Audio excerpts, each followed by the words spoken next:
Selain Divya Desmuch, International Master Tiongkok Song Yuxin juga terbukti sebagai The Giants Killer di Piala Dunia FIDE Batumi 2025. Tidak banyak cerita tentang Song, remaja usia 19 tahun yang sudah menempati urutan kelima junior putri dunia. Kemenangannya di kejuaraan Asia di Uni Emirat Arab, Mei lalu, memberinya tiket ke Piala Dunia. Sampai di sini, Song belum beranjak dari bayang-bayang para seniornya yang sudah mapan seperti Hou Yifan, Zhu Wenjun, Tan Zhongyi maupun Lei Tingji sebelum bertemu Anna Muzychuk di putaran ketiga World Cup. Anna adalah unggulan kelima dan salah satu calon serius juara, karena ia juga butuh karpet merah untuk lolos ke turnamen kandidat penantang juara dunia setelah nyaris lolos dari seri FIDE Grand Prix wanita, kalah tipis dari Goryachkina dan Su Jiner. Tapi setelah imbang di dua partai klasik, Anna mulai penasaran dan bertanya-tanya siapakah gerangan orang ini. Berbekal selisih rating sebesar 125 poin, cukup beralasan bila Song lebih mengedepankan disiplin permainan yang safe, aman. Because Anna is a very strong player, so I just try to do my best, and I'm very happy that I got a very good result. Ketika pegang hitam dengan posisi yang tak jelas, seperti dalam partai pertama mereka. Ketika Anna sengaja membiarkan sayap rajanya robek, di sini Song menyusun sebuah komposisi bangunan yang memaksakan skak bolak-balik untuk meraih remis.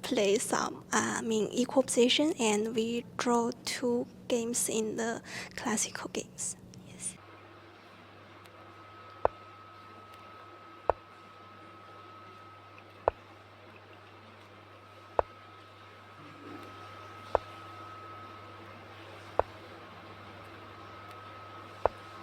Di partai pertama tampak Gyuko Piano dengan variasi serang di sentrum.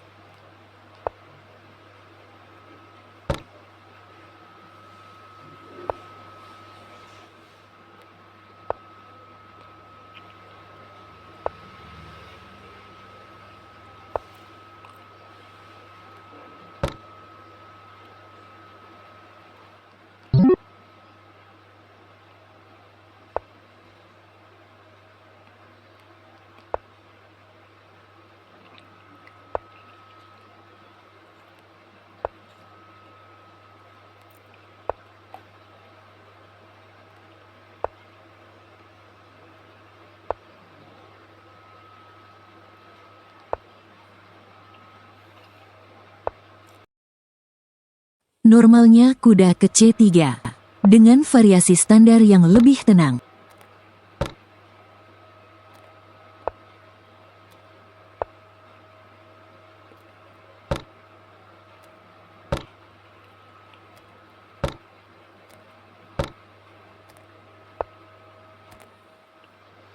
Anna mulai memprovokasi dengan membiarkan sayap rajanya terbuka di lajur G atau mungkin mau mengukur ilmu Song.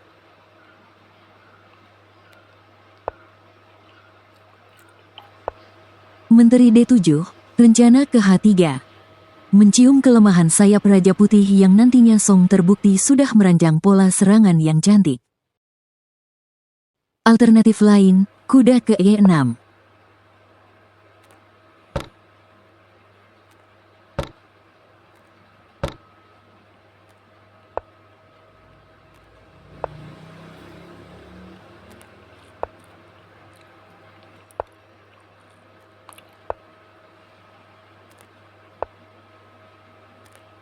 Menjurus ke permainan yang tak jelas bagi hitam sehingga Song memilih langkah teks.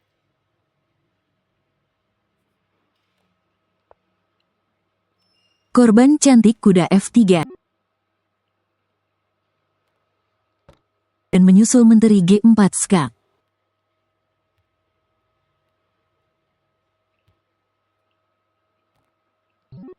Dan Raja Putih tak dapat menghindar lagi dari skak bolak-balik menteri, sehingga remis disetujui.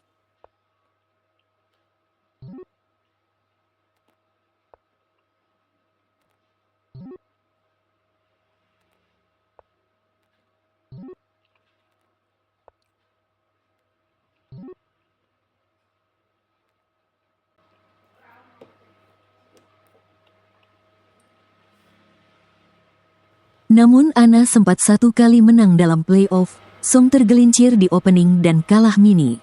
Tapi Song berhasil menyamakan kedudukan menjadi sama 2-2. Yeah, and in the Menarik first game secara of, psikologis, rapid match, dalam I krisis lost the waktu, game Ana because, hanya berpikir bagaimana I mengejar Raja get Putih. a mistake in the openings, but I adjust my mind and I just focus on the chessboard, and I won the second round very luckily because it's equal in the games. Yeah, but she make some mistake.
Prioritas rokade panjang dulu.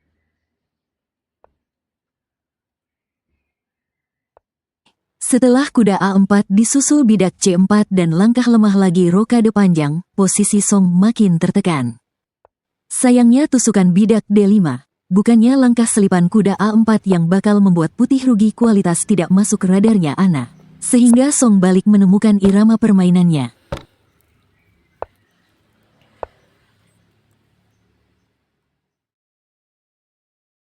Sampai di sini Song masih belum berhasil memanfaatkan keuntungan sebagai pemain putih.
Dengan bertukarnya gajah dan material yang berimbang, ending sepasang benteng praktis menuju remis. Tapi Ana masih mau memaksakan kemenangan hingga membuatnya terjebak ke dalam krisis waktu.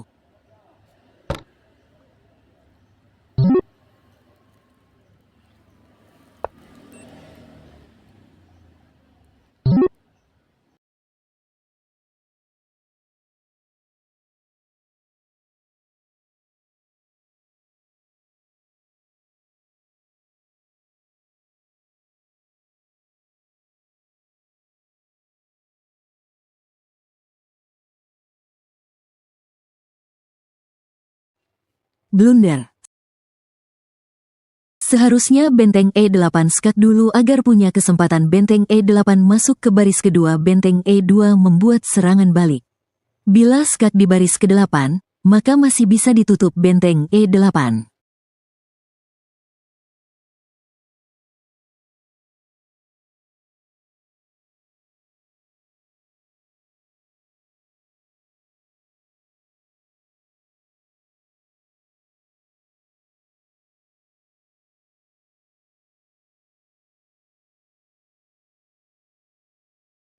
Sekarang Raja Hitam bila di skak tidak ada yang mengcover. Menarik secara psikologis, dalam krisis waktu, Ana hanya berpikir bagaimana mengejar Raja Putih. Dan disinilah dalam kekalutannya, Ana tidak menyadari posisi rajanya yang terancam mat. Ana benar-benar terkejut, rajanya mat. dan sekaligus menandai masuknya Song ke dalam radar pecatur top putri dunia.